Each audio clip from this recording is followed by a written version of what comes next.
অঙ্ক হচ্ছে sigma I 1 tends to 20 xi minus 4 equal to 10 হলে x বার এর মান কত? তাহলে x বার মানে অ্যাকচুয়ালি কি বোঝায়? সিগমা i ওয়ান্স টু কত 20 বাই xi বাই 20, ঠিক তো?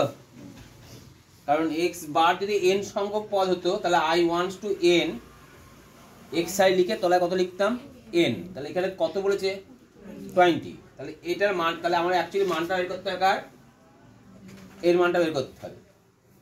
তো আমি কি করলাম, i1 tends to 20 xi minus কত, xi মাইনাস কত 4 সমান কত লিখলাম 10। তো এর পরের লাইন আমি লিখতে পারি sigma i once to 20 xi minus 4 into কত 20। কারণ আমি একটু আগে লিখেছিলাম এখানে যে এটা সমান 6n, তাই তো? n কোথায় পেলাম? n সংখ্যক পদ দিয়েছিলাম। তাহলে এখানে আমার তো n সংখ্যক পদ যায়নি, আমি কত সংখ্যক পদ দিয়েছি? 20। তাই জন্য 6 ইন্টু 20 হবে। তাহলে এখানেও তাহলে তাই জন্য কত লিখলাম?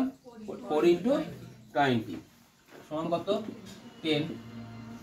বা সিগমা i 1 20 xi সমান 80 প্লাস 10 কত হয়? 90। তাহলে আমি এর মান কত পেলাম? 90।